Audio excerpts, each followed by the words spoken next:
तो आप सभी को नमस्ते प्रणाम। मैं आपका अपने ठाकुर प्रखर सिंह और रात के 10 बज चुके और कहानी का जो सिलसिला है वह दस्तूर जारी है। आज की कहानी शुरू करूँ उससे पहले आप लोगों से एक सलाह मशवरा और एक प्लान है।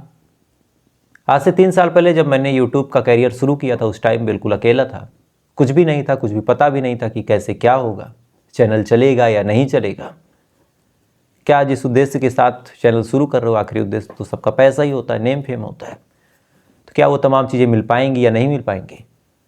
लेकिन यकीन नहीं होता कि 3 सालों में आप लोगों ने इतना प्यार दिया, इतना सपोर्ट किया, इतने पैसे कमाए कि शायद वो किसी नौकरी में मैं नहीं कमा सकता था।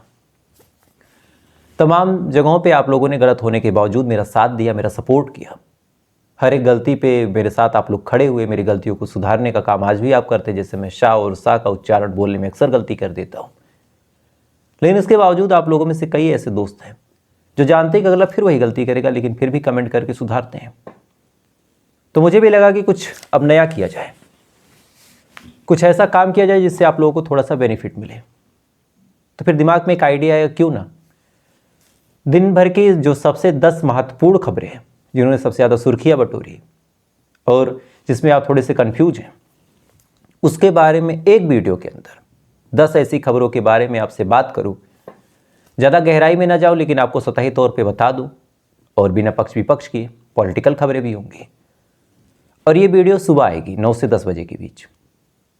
लगभग 10-12-15 मिनट का ये वीडियो होगा, बुलेटिन शो जैसा होगा, पूरे एडिटिंग के साथ होगा, जैसा आप प्रोफेशनल पत्रकारों को देखते हैं वैसा होगा। तमाम प्रयास है और ये काम कल से ही शुरू होगा।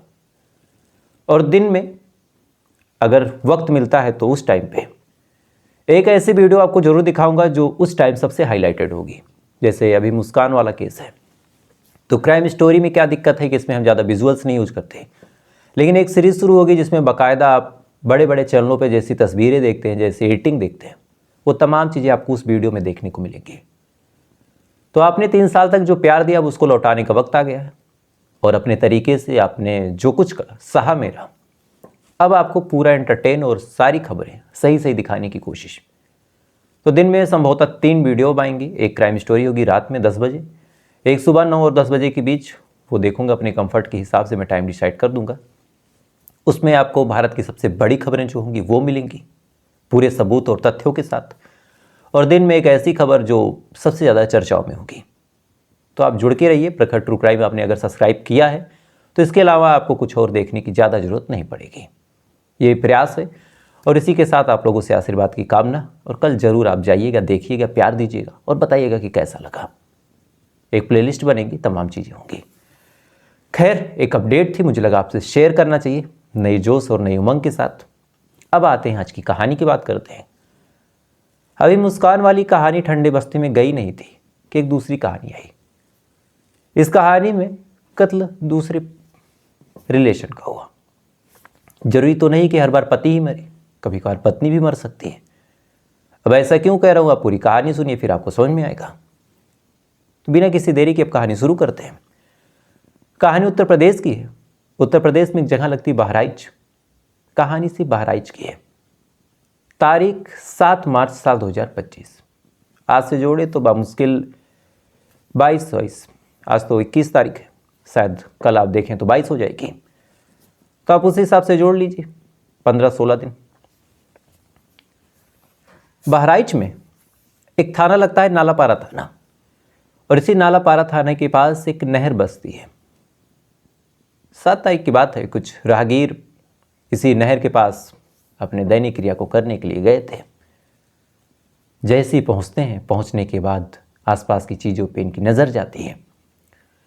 इसी दौरान एक चीज़ इन्होंने ऐसी देखी जिसको देखने के बाद न चाहते हुए भी ये तमाम लोग डर जाते हैं। अनायास ही मुंह से चीख निकलती है, बदहवास। वहाँ से लोग भागते हैं। भागने के बाद आसपास के और लोगों को खबर देते हैं। आसपास के तमाम लोग उसके बाद आते हैं। आने के बाद फिर किसी ने पुलिस को इत्तला किया। पुलिस आती है और जब पुलिस आती है उसके बाद पुलिस जब देखती है तो पता चलता है कि उस नहर के पास एक लाश पड़ी है। लाश का न कोई चेहरा है, यानी गर्दन कटी हुई है, ना ही हाथ है, यानी दोनों हाथ काट दिए गए, सर काट दिया गया और लाश को फेंक दिया गया। कपड़े लत्ते और बॉडी पार्ट से पता चला कि ये जो डेड बॉडी एक महिला की है। और उम्र बामुश्किल 27-28 साल। इससे ज़्यादा न कोई सबूत, न कोई सुराग, और इसी के सहारे पुलिस वालों को कातिल पकड़ना था। अब पुलिस वाले करें क्या?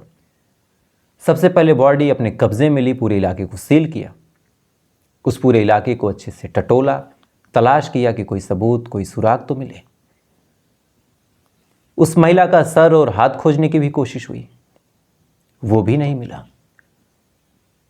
तमाम सबूत खोजने की कोशिश की गई कि कोई कागज मिल जाए या फिर कोई डॉक्यूमेंट, आधार कार्ड या फिर कुछ भी मिल जाए, क्योंकि सबसे पहला सवाल तो यही था कि आखिर ये महिला कौन है, और जब तक इस महिला की शिनाख्ती नहीं होगी तो फिर कातिल कौन है और मोटिव क्या है, ये तो बड़ी दूर की बात है। बहरहाल पुलिस वाले जांच पड़ताल कर रहे हैं, तफ्तीश कर रहे हैं। आसपास के लोगों से उन्होंने पूछना शुरू किया कि शायद कोई जानकारी मिल जाए। आसपास के लोगों ने कोई खास जानकारी दी नहीं। पुलिस वाले परेशान कि अब क्या करें। उन्होंने अपने थाने में तमाम रिपोर्ट्स खंगालनी शुरू की कि कोई FIR, कोई मिसिंग कंप्लेन दर्ज हो। चेक किया तो इत्तेफाक से कोई कंप्लेन भी नहीं दर्ज थी। पुलिस वाले और परेशान। बहरहाल तफ्तीश कर रहे, जब आप कोई नहीं, महिला की भी शिनाख्त हुई नहीं।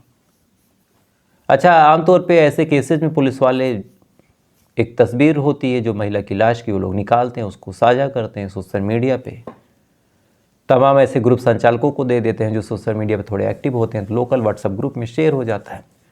और आमतौर पे लाश कहीं दूर से ज़्यादा आती नहीं है, वहीं 1 किलोमीटर, 2-4-10 किलोमीटर का मामला होता है तो फिर शिनाख्त हो जाती है। लेकिन यहाँ अहम सवाल ये था कि भाई सर ही नहीं है तो करें क्या। बहरहाल पुलिस वालों ने एक तरीका निकाला। पुलिस वालों ने उस महिला के पोस्टमार्टम और बाकी चीज़ों के हिसाब से एक डिटेल तैयार की कि महिला है, इतनी उम्र है और शादीशुदा है। ये तमाम चीज़ें तैयार की और हाल फिलहाल में उसने एक बच्चे को जन्म भी दिया है, ये चीज़ भी बताई। और अगर किसी के घर की गायब हो तो इत्तला करें। ये डिटेल आसपास के इलाकों में शेयर कर दी। शेयर करने के बाद थोड़े टाइम पुलिस वाले इंतजार करते हैं और एक आदमी थाने आ जाता है। आने के बाद उसने बताया कि साहब, मेरी पत्नी जो है वो गायब है। पुलिस वालों ने पूछा क्या नाम है, तब इसने बताया मेरी पत्नी का नाम साजरून है। पुलिस वालों ने पूछा कब और कैसे गायब है, तब इसने बताया कि साहब मैं बम्बई रह के काम करता हूँ और मेरी पत्नी मायके रहती है। खबर आई कि कल वो मायके से कहीं निकली थी परसों, उसके बाद वो लौट के आई नहीं। तो हमें डाउट है कि साहब वही है, चूँकि एक तो उसकी एक बच्ची है 8 महीने की, वो गायब है, मतलब बच्ची भूख से तड़प रही और माँ गायब है। ऐसे हाल में कोई माँ तो इतने दिन तक गायब होगी नहीं, तो डाउट है साहब। आंखों में आंसू लिए एक आदमी अपनी पत्नी के बारे में ऐसी चीज़ें जब बोलता है, पुलिस वालों को भी लगा कि चलो भाई शिनाख्त करवाते हैं, लेकिन करवाएं कैसे।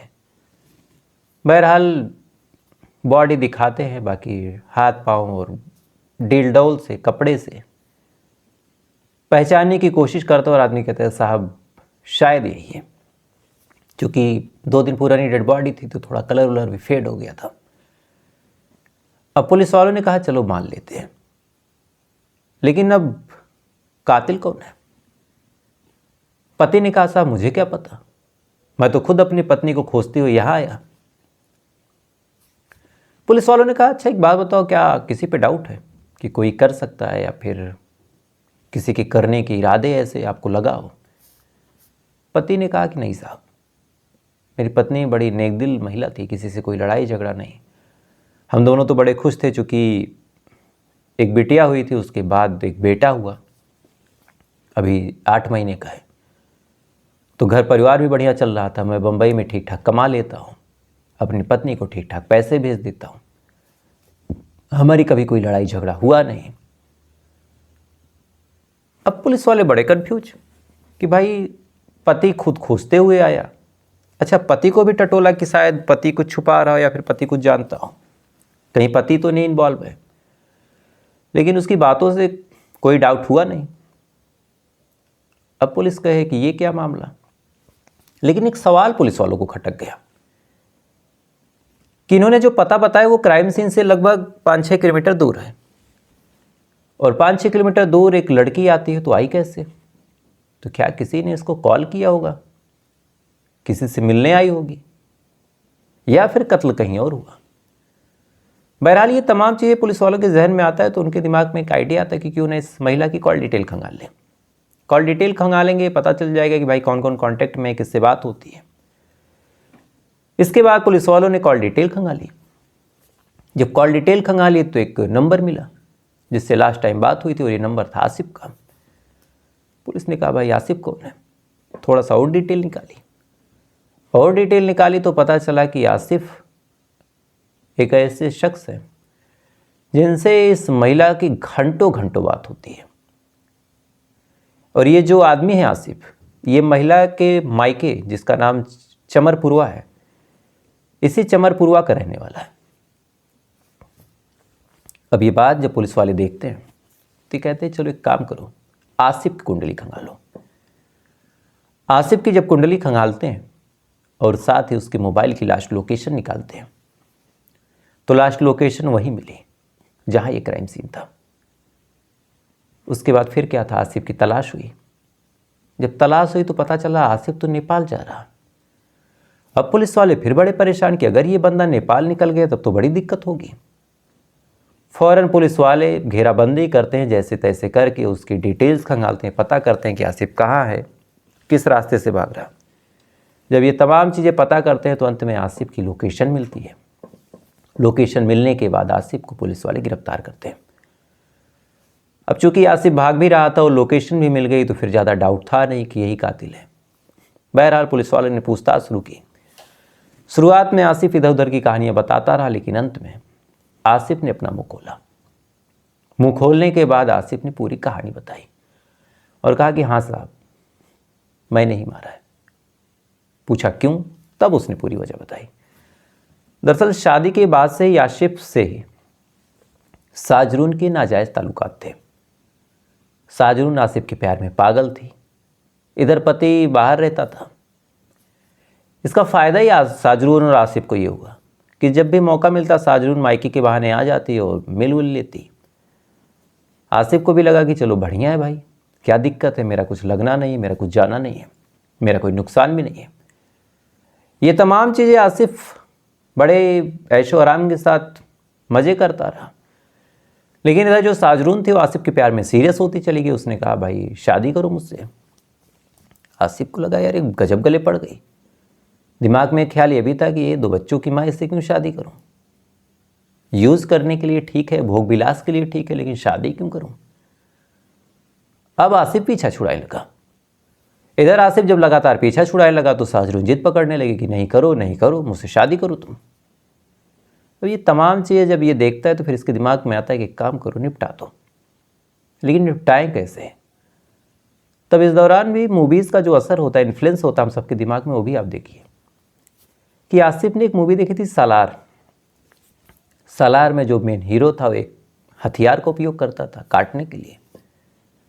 आसिफ के दिमाग में आइडिया आया कि क्यों ना ऐसा ही एक मैं भी बनाऊं। इत्तेफाकन जो आसिफ था वो एक मोटरसाइकिल की दुकान पे काम करता था। बिल्डिंग की तमाम चीज़ें थी, कलपुर्जे थे, गियर बॉक्स था, तमाम लोहे मिल गए उसको। इसके बाद उसने तमाम डिज़ाइन जैसे इसने सोचे थे वैसे डिज़ाइन के तहत अपना हथियार तैयार किया। उसके बाद इसने फ़ोन किया साजरून को कि आओ मुझे तुमसे मिलना है और नहर के किनारे आओ। अब आसिफ जब बुलाए तो ये बड़े खुश कि शायद शादी कर लेगा। चलती हूँ अपने 8 महीने के बच्चे को घर पे भूखा छोड़ के और 2 साल की बेटी थी उसको छोड़ के। साजरून आती है। आने के बाद फिर शादी के बारे में समझाता है कि शादी का ख्याल त्याग दो, अच्छा नहीं है। जिद कर लेती कि नहीं शादी करूँगी। इसी के बाद साजरून के ऊपर फ़ौरन उसी हथियार से आसिफ वार करता है। तब तक वार करता है जब तक गर्दन अलग नहीं हो जाती। जब गर्दन अलग हो गई उसके बाद इसने सोचा कि हाथ से फिंगरप्रिंट से कहीं शिनाख्त न हो जाए। हाथ भी काट लिया, दोनों चीज़ को पॉलीथीन में पैक किया। उसके बाद वहाँ से निकला और जंगल में ले जाके फेंक दिया और लाश को वहीं छोड़ दी। और इधर इस मामले पे अपडेट लेता रहा कि क्या शिनाख्त हुई या नहीं हुई, और शिनाख्त हुई तो जांच पड़ताल कहाँ तक पहुंची। अब पुलिस वाले जब ये पूरा बयान सुनने के बाद सबसे पहले आसिफ से कहते कि चलो सर और हाथ दिखाओ। आसिफ उस जंगल में पुलिस वालों को लेके जाता है। वो हथियार, सर और हाथ पुलिस वाले बरामद करते हैं। बरामद करने के बाद फिर पुलिस वाले उस सर को पति को दिखाते हैं। शिनाख्त करता बेचारा, फुट फुट के रोता है। बॉडी परिवार वालों के हवाले की गई, उसका अंतिम संस्कार हुआ और आसिफ जेल चला गया। ये तमाम कहानी जब मैं रिसर्च कर रहा था, इसी दौरान मुस्कान केस में कुछ वीडियोज़ मिले। मैं भी आपने वो वीडियोज़ देखा हो। उस वीडियो की एक खासियत थी कि कत्ल करने के बाद शाहिल और मुस्कान दोनों होली खेल रहे थे।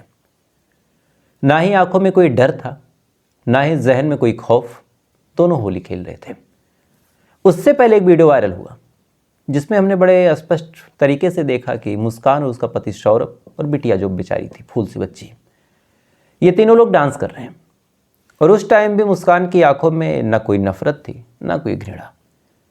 तो मुस्कान का आप उसके पति के साथ वीडियो देखिए, मुस्कान का आप उसके बॉयफ्रेंड के साथ वीडियो देखिए, दोनों में ही उसका सेम हुलिया था, सेम फेस एक्सप्रेशन था।